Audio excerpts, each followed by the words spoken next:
noches, buenas tardes. Gracias por estar con nosotros y sobre todo acompañar a los ganadores del Premio Planeta y finalista a Sonsoles. La conocemos mucho por su labor periodística, por su labor de escritora, porque aquí ganó también el premio Fernando Lara en su relación con los libros, y en cambio a Alfonso Goizueta lo hemos conocido pues, a raíz de ser finalista del Premio Planeta, pero seguro que va a dar mucha palabra y también no va a olvidar. Bueno, bienvenidos a Sevilla. Y las hijas de la criada, el premio Planeta y la sangre del padre son los libros que vamos a hablar un poco, vamos a espigar sobre ellos algunos personajes y enseñarles algo para que ustedes luego entren y lo disfruten. Bueno, ¿cómo lleváis esta etapa de premiados de Planeta? ¿Sonsoles, cómo la llevas? Buenas tardes, Rodrigo. Pues con toda la sorpresa, porque aunque hayas publicado antes de esta novela, el premio Planeta tiene una potencia brutal, con lo cual vamos casi en volandas, ¿verdad? Es divertido, es muy divertido, y además compartiendo esta experiencia con Alfonso Goizueta es una gozada, porque es muy joven, no le duele nada. Pues me ayuda a llevar las maletas. Eso está siempre muy bien. Eso está muy bien. Antes la gente bien llevaba un criado de estribo, ahora lo que se destila es llevar un finalista al Planeta para que te vayan llevando las cosas.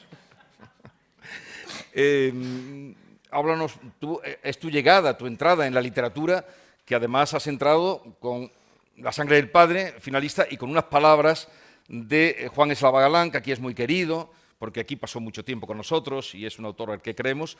Y claro, tu entrada ha sido diciendo que es fantástico.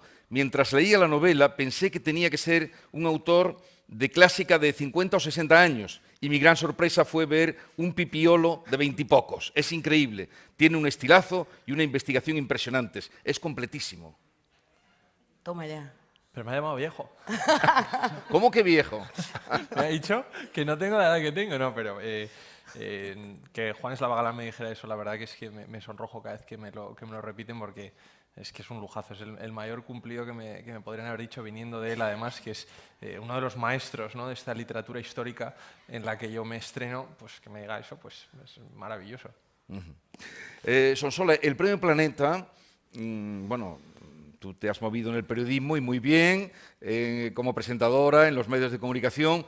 Esta es la 7ª novela que tienes. Pero el Premio Planeta da más lectores, por supuesto, o da más envidias. Uy, yo espero que lectores. Espero que lectores, que es para quienes trabajamos, ¿no? Cuando antes me refería a la potencia del Planeta, además de la intensidad de la gira y la cantidad de firmas que se ponen a disposición de los autores, me refería a eso, a la posibilidad de llegar a muchos más lectores, ¿no? Yo creo que si algo hace Planeta y singularmente el premio es democratizar la lectura, y lo digo con toda la grandeza de la palabra, ¿no? El Premio Planeta se compra en las librerías, se presta en las bibliotecas y comparte carrito de la compra con los yogures. Es decir, está en los supermercados, que para mí es la aspiración máxima que puede tener alguien que escribe, ¿no? Además, yo, Alfonso no sé, pero yo escribo mayoritariamente para las mujeres, lo cual no significa que no escriba para los hombres. Pero, y de hecho ayer lo hablábamos... Aquí hay un hombre que ha leído su novela, que soy yo. Creo que de aparte del jurado, yo fui de los primeros en leer la novela de Sonsoles. Sí. Y yo me quedé hechizado, lo he dicho en otras ocasiones, porque es que es una novela que no es de mujeres, porque es una novela humana y trata unos temas muy profundos del alma humana, que es de hombres y de mujeres, es que es de la especie. Sí, pero el día que... Ayer además lo veníamos hablando en el AVE, que además nos tocó el AVE largo, 3 horas. Ah, el ave largo. El Hay ave ahora largo. corto y largo. Sí, yo creo que hay uno más corto, ¿no? Es que este va parando en todos los sitios Sí, posibles. sí. Puerto Llano paramos, en Córdoba, ¿dónde más paramos? En Villanueva, todos, puede en ser que todos. paráramos. En mi pueblo, ¿eh? Ah, pues no mira, pongas que nos costó mucho que con- parar allí. con Nos gusto- costó aquello. Es que no me has dejado, Vigorra. Con gusto paramos en Villanueva, quería decir. No se subió nadie ni se bajó nadie, o sea, que tú eras. Y entonces íbamos leyendo, que es lo que solemos hacer, y compartir lecturas, e íbamos compartiendo una reflexión que hacía Siri Hasbet, la mujer de Paul Auster, perdón por ese matiz, que igual puede sentar mal, citando a su vez a un escritor que decía: cuando las mujeres dejen de leer la novela habrá muerto. Alfonso, ¿ves? Somos nosotras las que también movemos en parte el mundo editorial. Por favor, que no se me enfaden los hombres, porque además ella decía: me encanta cuando vienen los hombres que me leen, decía Siri, que me leen y dicen: vengo a que me firme para mi mujer. Sí. No, pero también la estadística reveladora, leen más las mujeres que los hombres, en este caso novelas. Bien, como habéis leído, que esto no siempre pasa, yo he presentado ya unos pocos premios Planetas y no siempre uno ha leído la novela del otro. Dicen, bueno, la estoy leyendo, la voy a leer cuando tenga tiempo, pero vosotros sí que habéis leído, ¿verdad? Pero, pues los primeros, además. Si es que nos mandaron el PDF no, pero encuadernado. lo pedimos. Lo pedimos. O sea, lo pedimos porque, claro, no nos conocíamos de nada. Sí. Alfonso, no pasa nada, pero no había leído nada mío, yo lo entiendo, pero no le despertaba ninguna curiosidad, tampoco me había visto trabajar en la tele, no pasa nada. Y yo tampoco lo conocía a él, de hecho, cuando dijeron su nombre, dije, Dios mío, no lo conozco. No pasa nada tampoco.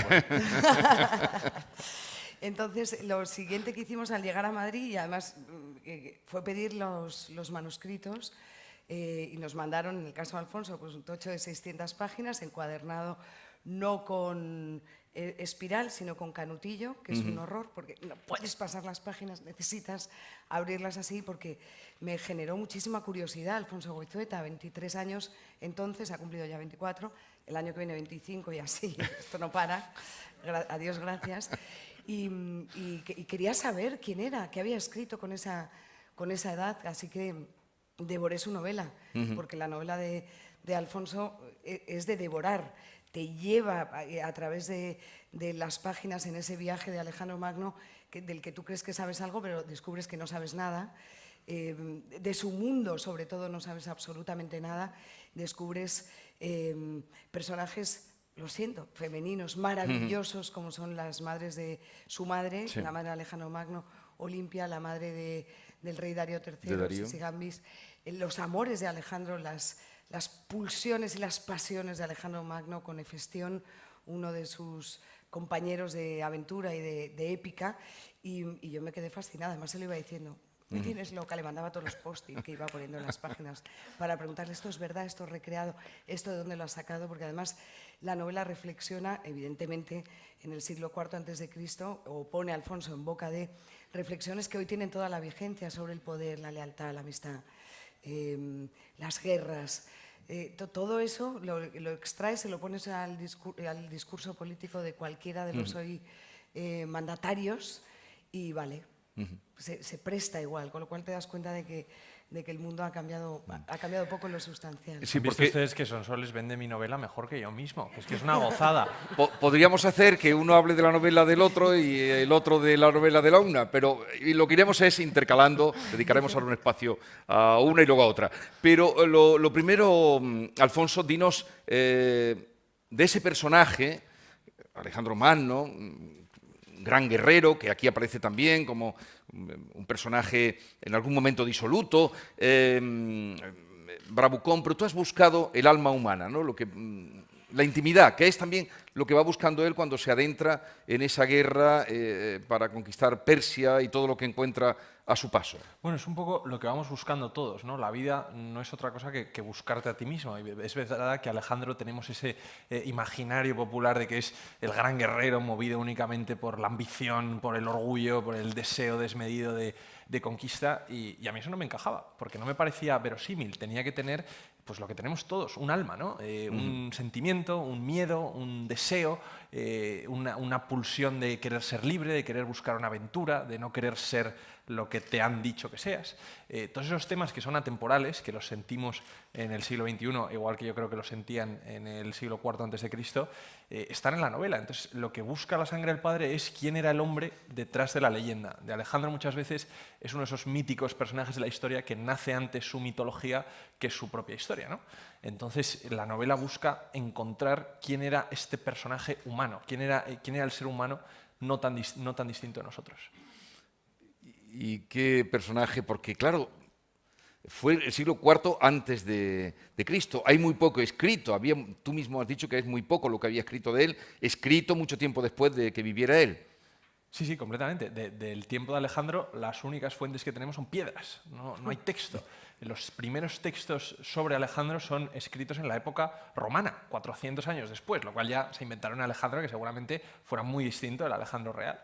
Entonces, cuando estás haciendo la novela, tienes que ir equilibrando un poco esa realidad tan escasa con lo que rellenas con ficción, que al final es la parte personal de Alejandro. El Alejandro humano, yo no lo escondo, es mío, porque no sabemos cómo era su personalidad ni su carácter. Entonces es producto de la ficción de su autor, que en este caso soy yo. Entonces este Alejandro tiene cosas mías, todos los personajes tienen cosas mías. Las novelas siempre dicen que las primeras son autobiográficas. Yo creo que son autobiográficas hasta la última que escribes el día que te mueres.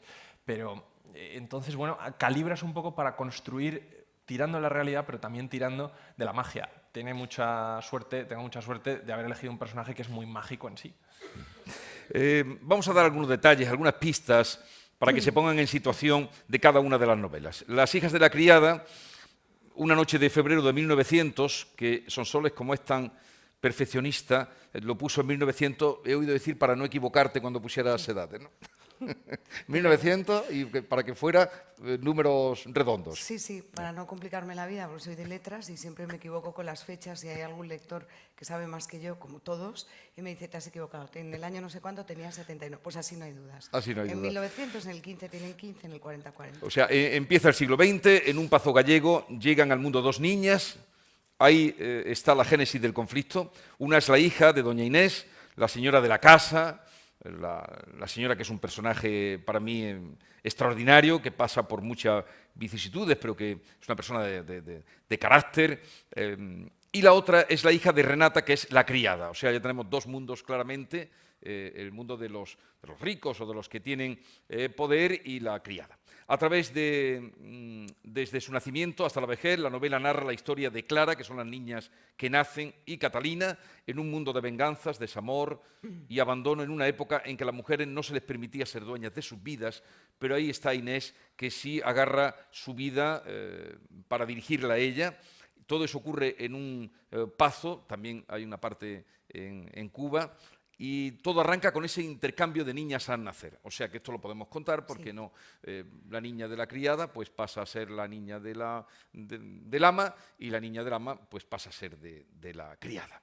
Y ahí se desata el conflicto y empieza a discurrir la novela. Pero ese detalle sí que es real y tú lo guardaste para una novela, ¿no? Sí, Ese intercambio de niñas. Ese intercambio de niñas ocurrió, y a lo mejor ha ocurrido más veces, no lo saben, pero desde luego ocurrió en un hospital de Logroño hace unos años. Fue una noticia que incluso yo conté como periodista. La noticia murió porque ellas no quisieron hablar públicamente de lo que les había pasado cuando supieron lo que les había pasado, pero a mí me pareció que detrás de esa historia había una novela.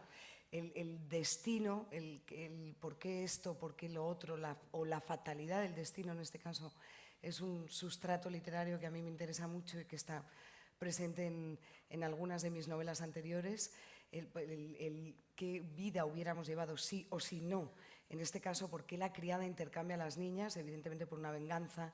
Ella quiere vengar el haber sido preñada por el señor Valdés, don Gustavo Valdés, marido de doña Inés, y a partir de ahí arranca la historia. Pero esa es la trama que gobierna toda la novela y sobre la que pivotan las historias durante casi 100 años. Eso se desvela al principio porque sí que quise que el lector fuera partícipe del secreto de la familia, que no fuera algo que descubrieran al final, sino que casi como socializar el sufrimiento, ¿no? De, bueno, pues vamos a sufrir todos juntos. Yo cuando lo estaba escribiendo sufría porque sabía que cosas que van ellas viviendo, están cometiendo errores tremendos, ¿no? Hay un matrimonio que no debió nunca producirse, hay un embarazo que no debió producirse, hay historias que están tocadas por esta fatalidad del destino y de la que hago partícipe al lector desde el principio de la novela. El arranque de la novela a mí me parece que tiene... Bueno, Alfonso, tú puedes en la conversación bueno, también... Cuando empecé leyendo La sangre de la criada... Uy, La sangre de la criada ya. Es que llevamos muchos días. Las hijas del padre y la sangre de la criada. Las hijas del Cuidado, padre y la sangre de la La sangre de la criada. Pues cuando empecé leyendo La sangre de la criada, recuerdo que en la rueda de prensa del premio estábamos pues, dando las primeras pinceladas de lo que era la novela a la gente que no la conocía. Y Sonsoles de repente empezó a embalarse y a contar toda la historia. Toda la historia, toda la historia. Juan Eslava Galán precisamente le dijo, oye, para, que vas a desvelar muchísimo. Y lo único que dejó que se desvelara fuera ese principio de cómo se produce ese intercambio de las dos niñas que te atrapa. Te mantiene atado al papel, quitando una página, quitando la otra, a ver cómo sucede. A ver, recuerdo leer eso con la tensión de un thriller casi, ¿no? Porque suceden estos dos partos a la vez, una noche tormentosa, es casi como de Mary Shelley. Pero el arranque es extraordinario. Una vez, me he acordado ahora, al hilo de lo que estabas contando, hace ya años, cuando Sonsoles también ganó el premio Fernando Nara con una novela extraordinaria, Después del amor, que te recomiendo que leas. ¿Que no lo has leído todavía? Hombre, no querrás que lea tus 7 novelas. Hombre, claro que sí. El año que lo ganó, La verdad. me viene a la cabeza, el año que lo ganó Fernando Sánchez Dragó, cuando hizo la locución, como vosotros al recibir el premio, unas palabritas, ¿no? Empezó a hablar y me dijo, estaba la señora Lara a mi lado y dice, dile que pare que tenemos que vender libros. digo, que pare que tenemos que vender libros. Así lo corté, porque no paraba. Pero el arranque es extraordinario en las dos, pero puesto que estamos ahora con las hijas de la criada, hay historias, así empieza, hay historias que permanecen escondidas durante siglos y merecen ser contadas. Historias de familias que se desvanecen con sus muertos, sepultadas bajo sus cenizas. La que empezó a forjarse tras los muros del Pacto del Espíritu Santo es una de ellas. Hasta ahora nadie se había atrevido a escribirla, aunque voló como gaviota de mar. Un arranque extraordinario. Es que a mí me estimulan esos arranques. Cuando tengo dudas vuelvo atrás y pienso, por esto empezaste a escribir, por contar historias que forman parte de mi universo, pero que lo más bonito es compartirlo con los demás, ¿no? Estas historias, en una novela como esta, que es una novela río, que va discurriendo a lo largo de la historia con mayúsculas y de las pequeñas historias de Pero ese capítulo, que es el primero, lo cierras también con ese, en fin, con ese cebo, porque dice ese primer capítulo, todo hombre, por imponente que sea su fortuna, su fama o su linaje, acaba cometiendo un error. El señor Valdés se acercó a doña Inés y clavó los ojos en el vientre de su esposa. En la mirada llevaba prendido el peso de haberlo cometido. Todo hombre, por imponente que sea su fortuna, su fama o su linaje, acaba cometiendo un error. También es ahí un cebo. Bien, las mujeres, que es las hijas de la criada, las hijas y doña Inés. Inés, hay es decir, va creciendo esa afirmación de esta mujer como mujer ante la vida, de que la mujer tiene derecho a sentarse en el lugar de los hombres y las conquista. Ese aspecto que hoy diríamos feminista, pero que en la palabra ni la utilizarían a principios de siglo, ¿cómo fue naciendo y cómo fue creciendo en el discurrir de la novela? Esa reivindicación. Sin ser muy consciente de que la novela podría ser etiquetada de novela feminista. Yo cuando me pongo a escribir no digo, bueno, vamos a hacer una novela feminista con este ingrediente, este otro, y a ver qué sale, lo agitamos y hacemos una novela feminista y todo lo demás que se ha podido decir. No hay cálculo en eso. Es indudable que mi universo está poblado por mujeres a las que admiro o a las que he admirado y se han construido con los relatos del pasado. Es decir, que las mujeres de esta novela saben que están luchando sin ser conscientes de su lucha, ¿no?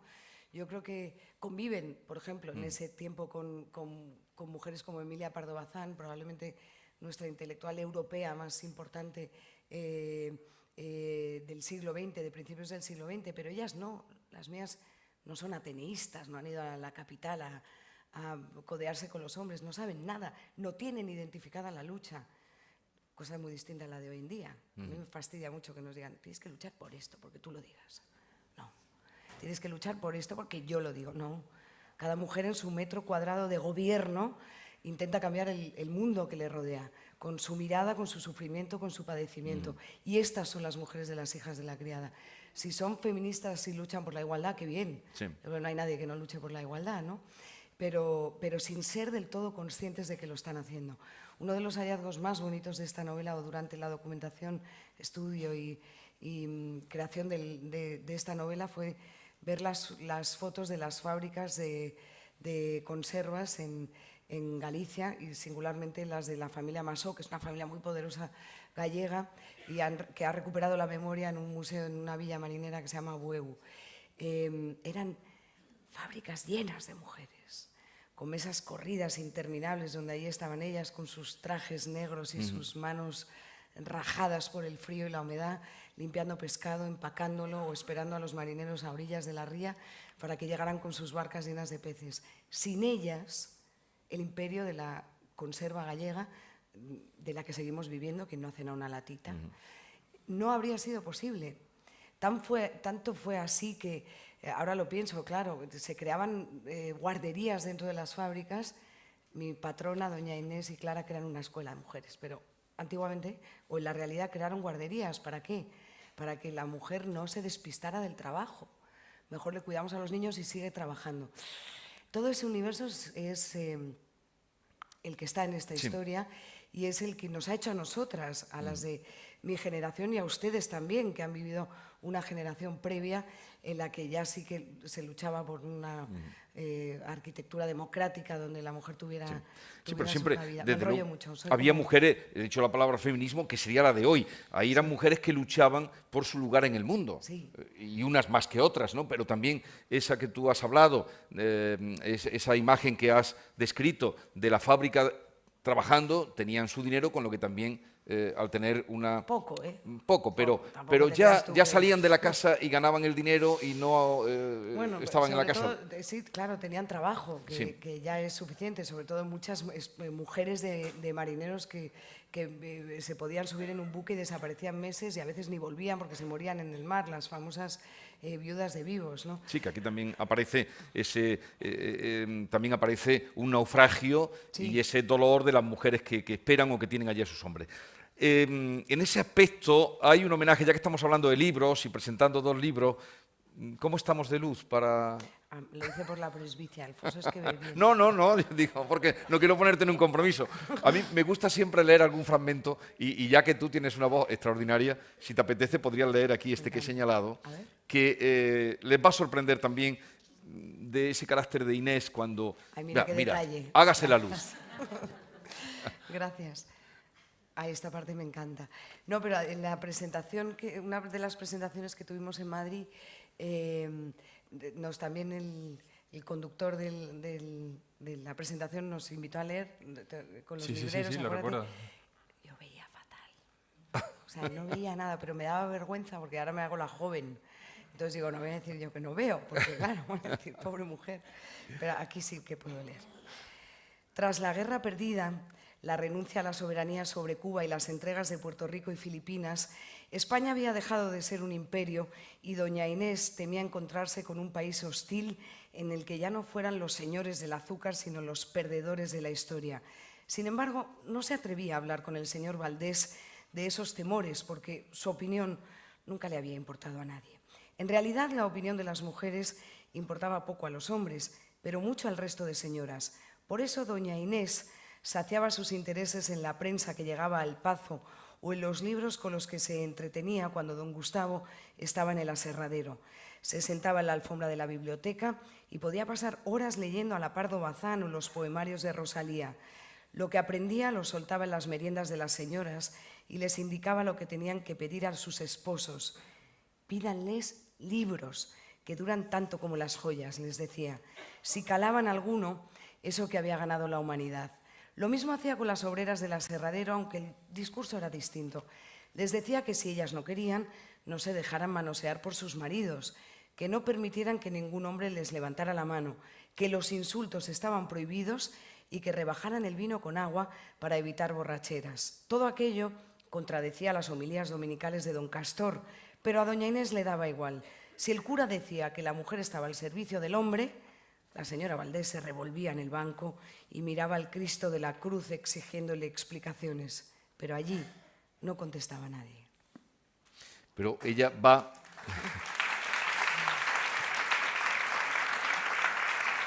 Pequeñas cosas, ¿ves? Sí, pero ella va sembrando en las mujeres que trabajan para ella y ella misma, ¿no? Porque hay también una escena fantástica, va creciendo desde el principio, que está a punto de morirse, cuando da a luz, y cuando el marido, la relación se enfría y cuando tienen que ir a Cuba porque tienen que ir allí a hacerse cargo de unas tierras y llegan a una casa que está abandonada completamente y tiran para adelante. Esa es doña Inés.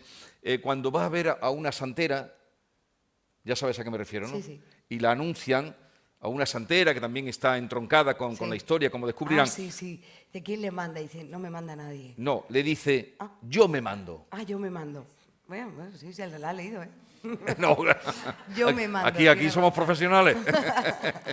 Yo Es me que mando. anuncian a ella que la va a visitar y dice, ¿quién la manda? Y dice ella, yo me mando. Es verdad. Que hubiera sido un título también estupendo, yo me mando. Yo me mando. Oye, pues tomamos Yo, nota aquí. Inés. Ya nos han salido 3 títulos, ¿eh? Oye, La sangre de la criada. La sangre es la criada, yo me mando y las hijas de la del criada. padre.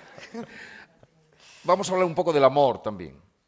Porque aquí hay amor. Sí, claro. Una historia sin amor que sería de una novela sin No amor, sé, en la vida no sé, sin amor, ¿no? No sería. ¿Quién comprende esto? Nadie. Los elementos, además, de las novelas se van repitiendo siglo a siglo y no cambian nada. La forma lo que cambia es la manera en la que lo contamos, ¿no? Sí.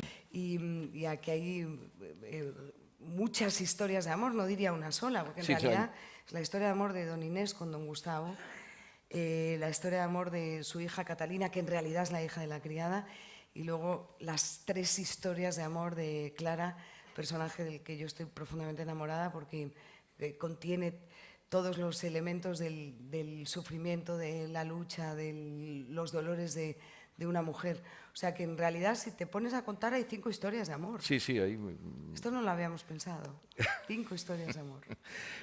Inés nunca se rebela contra los desplantes y el abandono al que la somete Gustavo. Aparte que hayamos dicho, esta mujer que tiene poder, le es fiel en el pazo, a pesar de intuir que él lleva una vida, o puede llevar una vida licenciosa.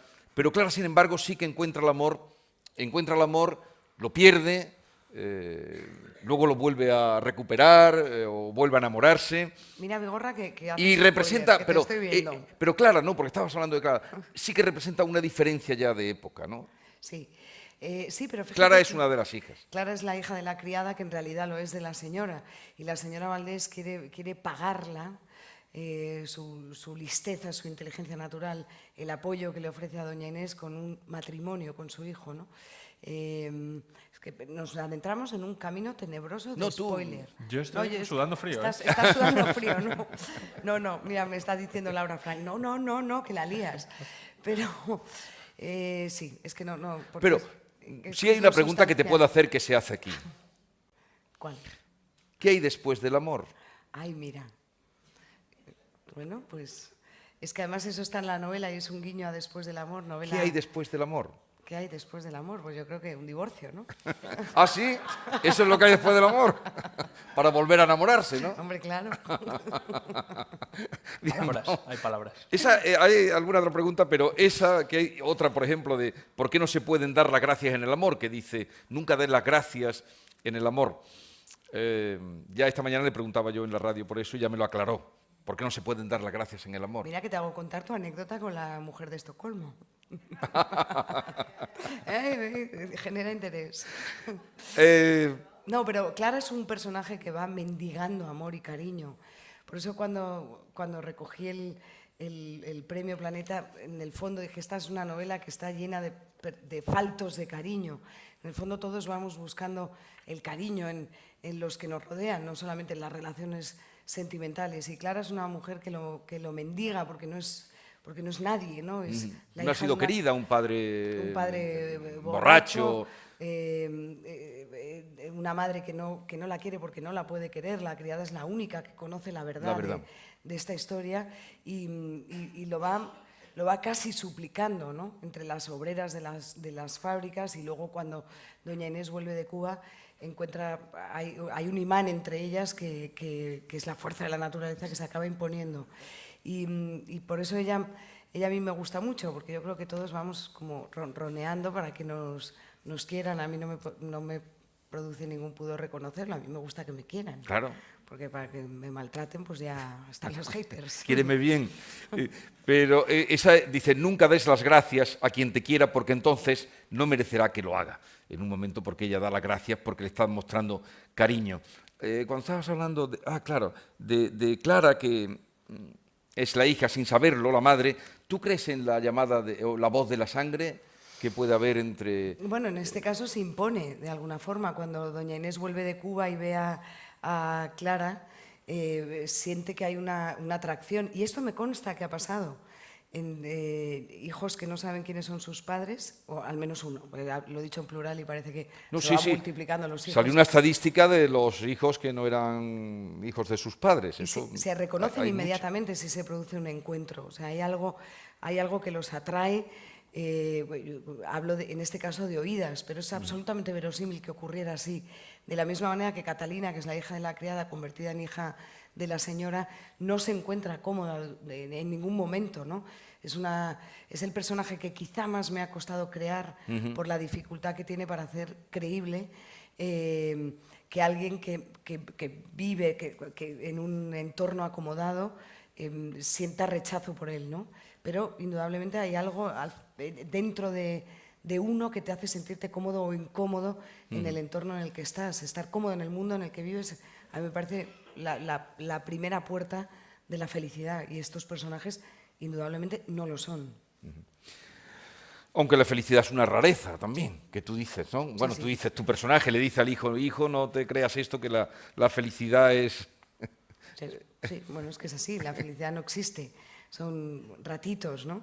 Y efectivamente doña Inés se lo dice a su hijo Leopoldo, como yo se lo podría decir a mis hijos todos los días, ¿no? Vamos, la felicidad de TikTok y esas cosas, ¿no? Sí, diría, oye, todo esto es mentira, todo es mentira. Vamos a hablar ahora de La sangre del padre, ¿no? De la novela finalista y que nos ha llevado a conocer a Alfonso Goizueta, que además él es autor de un podcast, creas un podcast que se llama La Torre del Faro, ¿no? Con el que juego a ser tú, ¿eh? Porque a mí lo que me divertiría es tener una radio. Y como no puedo tener una radio, tengo un podcast. No, todo te llegará porque tienes una voz estupenda, ¿verdad? Sonsoles. No ha dicho un programa de radio, Vigorra, ha dicho tener una radio. Tener Ah, una no, radio. perdona, pues un Ha programa. dicho tener una un radio. programa de radio, un programa de radio. Pues No, ha dicho una sigue radio. ganando premios, sigue ganando premios bien dotados. Y acabará diciendo, todo esto es mío.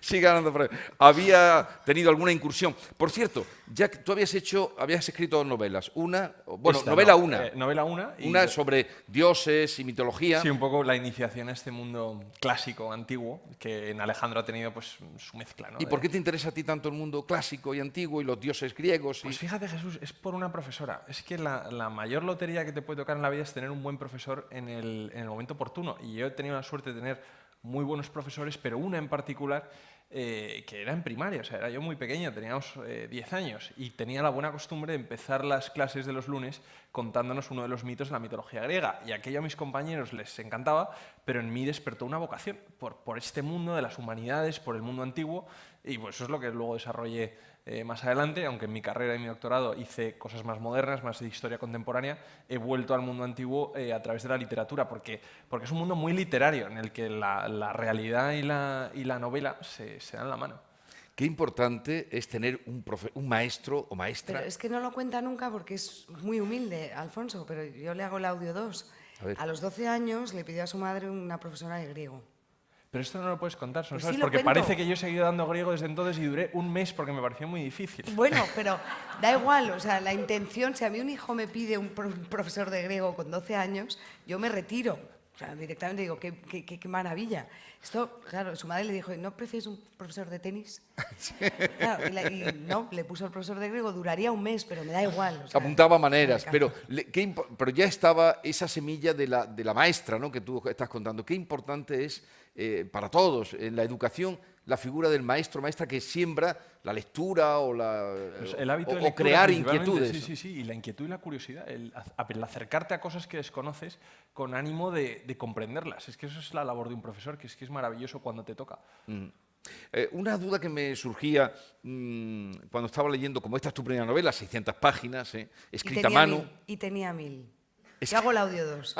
Y tenía 1000, pero escrita a mano, escrita con el ruido de un pag, o te ponías auriculares. De vez en cuando se quedaban sin pila los auriculares y tenías a los ingleses berreando entre jarras de cerveza y te diciendo, bueno, pues me voy a tomar una porque si no, seré el raro.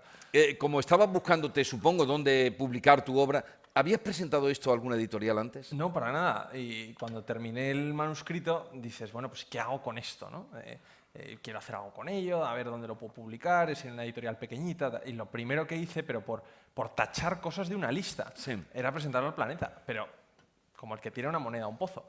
Y la sorpresa fue mayúscula cuando pasaron los meses y de repente llegó octubre y aparece tu nombre en una lista de 10 finalistas que van a optar al galardón. Y nadie sabe que tú eres tú, porque a nadie le has contado tu seudónimo. Casi se te ha olvidado hasta a ti que tú eres Luis Parterrillo y que tu novela era esa. Yo lo vi y dije, es verdad, este era yo. La sangre del padre es una novela, es histórica, como hemos dicho, que pretende descubrir el lado humano de Alejandro Magno, el mayor conquistador de todos los tiempos. El relato pues, mete al lector en la mente del gran estadista que tras el asesinato de su padre Filipo hereda el reino e intenta arrebatar a los persas las tierras que habían sido griegas. Sin embargo, no se detiene ahí y se lanza a conquistar todo, o sea, Babilonia, Persépolis y todas las ciudades en su camino hacia el este hasta vencer al último rey Aqueménida, el temible Darío, y acabar con el imperio persa para siempre, el gran Irán, ¿no? Por cierto, ya que haces un podcast, podrías, para introducir y hablar ahora de tu novela, leer tengo aquí señalado un texto que es precisamente con la madre de Darío, ¿no? De Darío. Pues este sí. Aquí, podríamos empezar ahí. Esta Y así nos ponemos una escena que a mí en me gusta mucho. situación.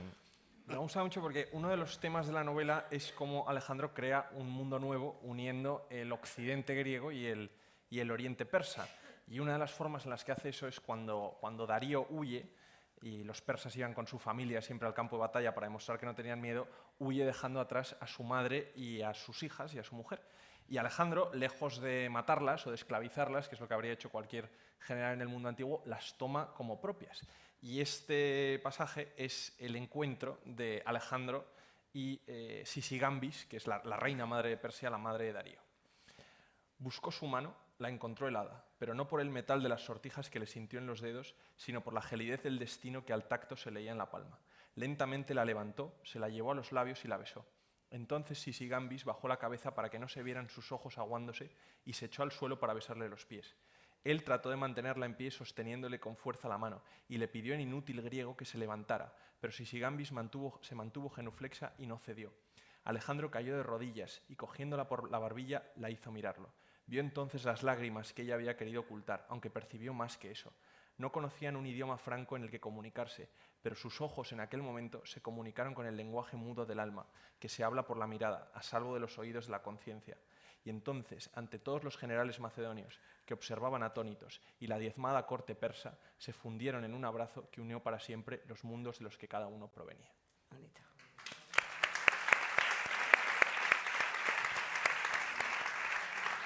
Bueno, Es esa unión de esos dos mundos. Hay un cuadro famoso de Charles Le Brun que es Alejandro recibiendo a esas mujeres de Darío que lo acompañarán hasta el final de sus días, siempre. Y Alejandro, eso es un poco lo que dispara la imaginación de la novela. ¿Por qué de repente a la madre de su enemigo la llamaba madre? ¿Por qué a las hijas de su enemigo se acaba casando con una de ellas? ¿Por qué tenía Alejandro Magno la necesidad de una familia nueva, de un mundo nuevo, distinto del mundo del que provenía? Sí. Por ahí te quería preguntar, ¿de quién aprende Alejandro Magno si su padre no lo quería? Bueno, Filipo. Alejandro tiene el mejor de los maestros, que es Aristóteles, ¿no? Filipo es un personaje que al principio de la novela te llevas mal con él porque desprecia mucho a Alejandro, pero también había que entenderlo como un rey en su tiempo, y Filipo es el rey que construye Macedonia y la construyó a base de guerra, y Filipo estaba siempre en la guerra. Entonces le ocurrió que el mejor maestro que podía haber para su hijo era el mejor filósofo que había en el momento, que era Aristóteles, que no solo pensemos que Aristóteles sabía de filosofía, es que sabía de naturaleza, sabía de política, sabía de ética, y todo eso se lo inculca Alejandro. Por eso también la novela busca ese lado humano que yo nunca me creí que Alejandro estuviera solamente movido por la ambición, por el orgullo desmedido. Cuando había tenido un profesor como Aristóteles, eso no podía ser así. Tenía que tener más vida interior. Pero cuando va avanzando Alejandro Magno, ese avance ¿es para conquistar o es para huir de sí mismo? Es ambas cosas, ¿no? Al principio es la conquista de Persia siempre había sido un objetivo de los griegos, ¿no? Desde los tiempos inmemoriales de las Termópilas y de Leónidas, Persia amenazaba a Grecia y había el miedo de que los persas un día volvieran a por los griegos y los conquistaran enteros. Entonces hay una parte de misión histórica, pero Alejandro también utiliza ese viaje para huir de su casa, para huir de sí mismo. Hay una frase que es cierta, está en las fuentes, que su madre Olimpia le dice: Macedonia se te queda pequeña. Y no es solamente porque el territorio se le quede pequeño y Alejandro esté llamado a una conquista mucho mayor, es que de alguna forma Macedonia lo debía de asfixiar en lo personal. Y Alejandro se libera, se vuelve libre cuando va avanzando por el oriente. Lo que pasa es que eso le lleva en una deriva que es conquistar y conquistar y conquistar y conquistar. Y llega a un punto en el que Alejandro ya no tiene más enemigos que vencer salvo la distancia. Y están los macedonios y los griegos diciéndole: llevamos ya 10 años lejos de casa, ya no quedan enemigos, queremos volver. Y Alejandro en su locura dice: no, ahora quiero ver el mar. Quería encontrar lo que es el Océano Pacífico. Los griegos lo llamaban el Océano Exterior, nadie lo había visto nunca. Y Alejandro de repente quiere verlo, pero por sentirse libre, por tener la libertad de descubrir un mundo nuevo. Sonsoles, puedes también meter... Yo es que me deja boquiabierta. Porque eso no, que a ustedes también. Es que es fascinante y además cómo lo aterriza de bien. Es un descubrimiento. Yo, de verdad, que cada vez que descubres un autor nuevo que no conoces, que no tiene por qué ser de su edad, alguien que de repente trae una editorial, lo traduce y llega a ti, nos pasa cada año, ¿no? Es algo que yo al menos celebro. Que Alfonso Goizueta haya llegado al mundo de las letras debería ser un día de fiesta nacional. Porque además ha despertado la curiosidad entre los de su generación y eso es muy bonito. Porque él dice que no, pero yo digo que sí. Y no sé ustedes qué piensan, pero creo que los jóvenes leen menos. Porque está mucho en los móviles y con las pantallitas, ¿no? Porque todo es incompatible. Todo lo que sale es como incompatible con la lectura. Sí, sí, exacto. Son enemigos. Todo lo que se les ofrece. Todos son enemigos para la lectura, efectivamente. Y Alfonso ha despertado interés en esa generación.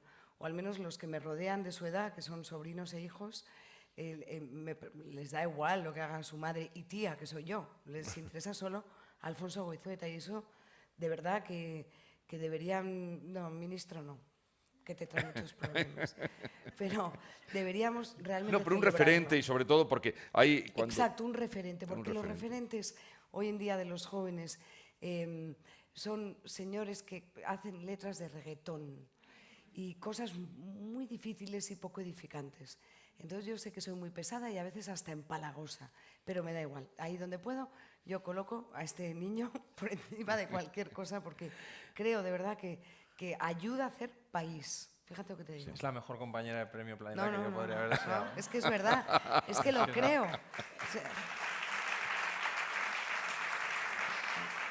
Pero ya. Oye, sobre lo que tú has trabajado de Alejandro Magno, que va a despertar, yo estoy con Sonsoles porque se conoce muy poco de historia y estoy seguro que va a despertar la atención. Pero en la primera batalla, que es la de Querontea, ¿no? Sí. La de, ¿qué edad tenía en la primera batalla? 16, lo mandan a la guerra con 16 años, 16 es su primer momento. Y ahí ya le dicen algo que vale para... pero no solo reyes, políticos, referentes, ahora que estamos tan faltos de ellos en Europa, ¿no? En el mundo que tenemos. Le dice, un rey no puede exigirles nada a sus tropas si no va al frente de ellas. Un rey que se esconde en la retaguardia es un rey que se ha perdido. Sí, eso se lo dice Parmenión. ¿Esto es tuyo o hay referentes de que él iba en la batalla? Él iba en la batalla daba la cara. Él iba en la batalla el primero, su padre también, y además iban con una coraza de color azul, del hierro azul, con una crin roja enorme. O sea, se identificaba perfectamente que ese era el rey, lo cual era peligrosísimo, porque el ejército enemigo sabía perfectamente dónde estaba la serpiente para descabezarla. Y sin embargo, eso está constatado que tanto Alejandro como Filipo lo hacían. Los persas no. Los persas, los reyes persas, que iban a la guerra con su familia y con su corte a piezas casi para demostrar que no tenían miedo, se quedaban siempre en la retaguardia mirando los ejércitos desde los carros y luego muy al final igual entraban en combate, pero los macedonios iban los reyes los primeros. Y es esa frase que le dice Parmenión, que es el viejo general que acompañará a Alejandro siempre, que es como la personificación de la razón de Estado, y que le da esta su primera lección en la guerra, de decir, tienes que hacer lo mismo que hacen tus hombres. Y cómo, aunque Alejandro se orientalice y se vuelva mucho más persa hacia el final de la novela, él hace lo mismo que hacen sus soldados. Y está la historia plagada de anécdotas bonitas, seguramente apócrifas muchas, de, por ejemplo, están en un desierto en Asia Central y no hay agua. Y entonces le traen a Alejandro un yelmo con agua y le dicen, bebe. Señor, bebed, y le dice, pero no hay agua para los soldados. Y dice, bueno, los soldados no es importante, el rey eres tú y el que tiene que beber eres tú. Y entonces coge el yelmo y lo tira al suelo y dice, beberé cuando beban todos los hombres. Eso es un líder, ¿eh? Claro, eso es un líder, eso es un líder. A buenas horas.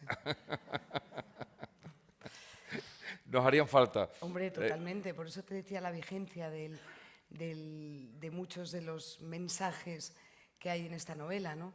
Que los comparas con los líderes de hoy en día y dices, no hay ninguno que tire su agua para que beba a los demás y no me hagan entrar en detalles. No. ¿Echas de menos la política? Un poco. Bueno, un poco. En días como estos. No, en días como estos no, porque me sonrojaría, la verdad, tener que contar algunas de las cosas que están contando mis compañeros, pero el discurso político se ha empobrecido muchísimo. Con Alfonso hablamos de política, el que ha estudiado relaciones internacionales, bueno, doctor. Sí, que no lo hemos dicho. Es Doctor, que es en doctor relaciones, con honores. internacionales. Doctor Sí. con honores. Sí. En relaciones internacionales. Que lo Chico tiene muy todo. listo. No. Muy listo. Es listísimo, sale uno de 1 millón. Pues hablamos muchísimo de política y es verdad que yo creo que la clase política actual no es la de hace 30 años.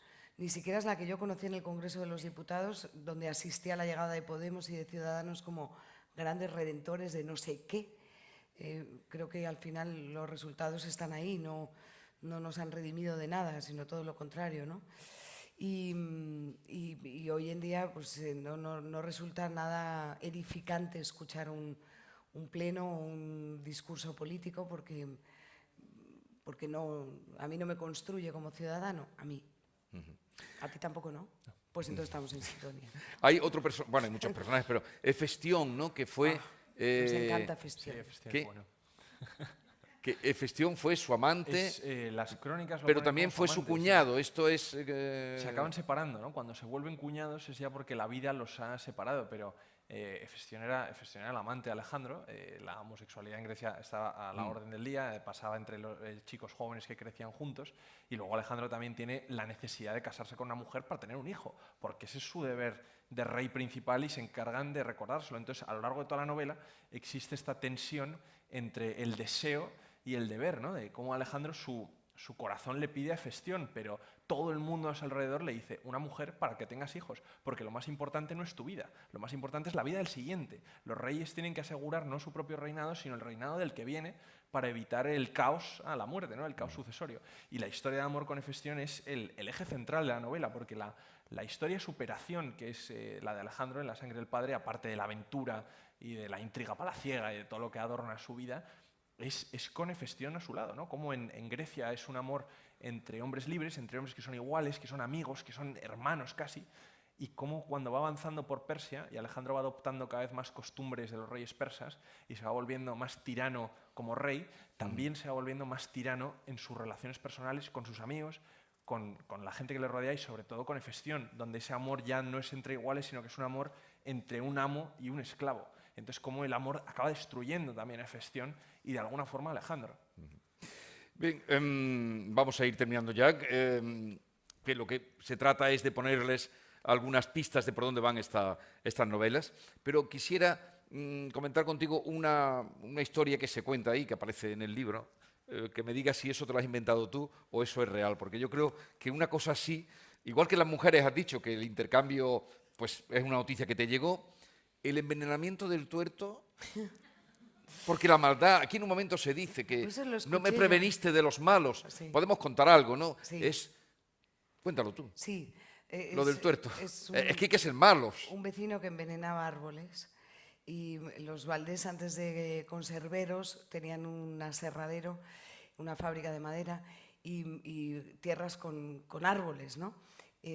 Esa historia yo la escuché en Galicia, no Claro. sé si es verdad o no, pero me pareció preciosa. O sea, alguien que envenenaba los árboles, inyectándoles veneno y matando las raíces. Pero a la altura de su A vista, la porque altura claro, de para no su agacharse mirada. el tuerto, Ni que siquiera- era una persona, un hombre malo, ¿no? Que todo el Sí, mundo ni siquiera despreciaba. hacía el esfuerzo de agacharse a...